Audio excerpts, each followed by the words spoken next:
think would be like the NBA's version of DEFCON 5. What if he winds up, or one, whatever the big one is. What if KD winds up with Steph Curry back in Golden State? Then what?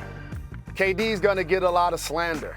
That's what's going to happen. And the one thing about the Golden State Warriors, it was great to see them win a championship before he arrived. It was awesome to see them win 2 when he got there. But things changed in this relationship, Greeny, when they won without him. And if he goes back to the Golden State Warriors, everybody's going to look at that as a boost to the legacy of Steph Curry, not to the boost to the legacy of Kevin Durant. I think that's right. Speaking of the Warriors, by the way, I want you guys to hear what the team's owner, Joe Lacob, had to say about Steph Curry. This was on the Point Forward podcast.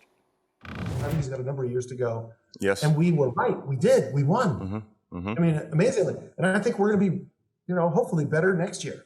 These young guys will be better. Yep. Steph's still got it. I don't see him going off. I'm sorry to say for the rest of the league, I don't see him getting any worse. Yeah, he's You aging. never know. Yeah, he's aging like wine. It's crazy. He is. Yeah. The guy is so well conditioned. It's unbelievable.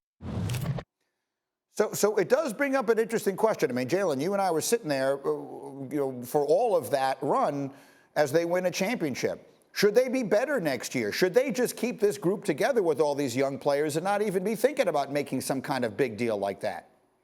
Absolutely. And here's why. Klay Thompson's going to be better. Remember, he had 2 consecutive years where he dealt with injuries. So he's just going to be a better player.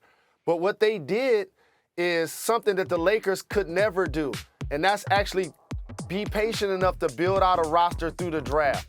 Injuries allowed this Golden State Warriors dynasty to get built. When Steph was earlier in his career and he dealt with injuries, he didn't have to necessarily get paid top dollar. So therefore, they built out their roster and they were strength in numbers and they won championships. When Klay got injured, when KD got injured, they went to the draft. You take Poole and all of a sudden he goes to the G League and becomes a player. You draft Kuminga, he's going to get more minutes. They took Wiseman very high in the draft and he didn't even contribute this year to their playoff run. You expect all 3 of those guys to be contributors also going forward. You bring back Draymond Green. Wiggins continued to ascend and make a name for himself as he started in the All-Star game last year.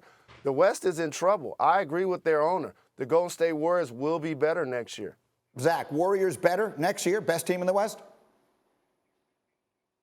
I don't know if they're the best team. I think the Clippers might start a little bit ahead of them, but they're right there. And yes, they will be better. And Jalen nailed one of the big reasons why. Klay Thompson will be in year 2 coming off 2 major injuries. Look, they lost GP2, that hurts. They lost Otto Porter, that hurts. But all those young guys, that's why you get those guys. And Jalen didn't even mention Moses Moody. They are loaded with young talent. Let's see what those guys can do. They'll be better. And Steph, Joe Lacob is dead on. That guy is going to age like fine, chilled red wine. And I heard that conversation about red wine, and I like regular red wine and sangria. I just started drinking wine when I got mature and I turned 40. But let me just say this about the Golden State Warriors. And you're right, Zach. The one thing about Steph Curry is now they get to manage his minutes during the regular season. And Greeny, like LeBron is going to be up there like carrying the Lakers and playing heavy minutes to now fight for a playoff seeding. Steph Curry can be an idol a lot of times during the regular season based on the depth that they built out. So he's going to be fresher actually going into the playoffs. They get a chance to manage him. When people ask me why I love Jalen so much, I just point to that last 30 seconds. He just described to you when he started drinking red wine, how he likes it, and then said, but let me say this about Steph Curry. And that, my friends, is the essence of the great Jalen Rose. Guys, you're the best. Thank you for watching ESPN on YouTube. For live streaming sports and premium content, subscribe to ESPN+.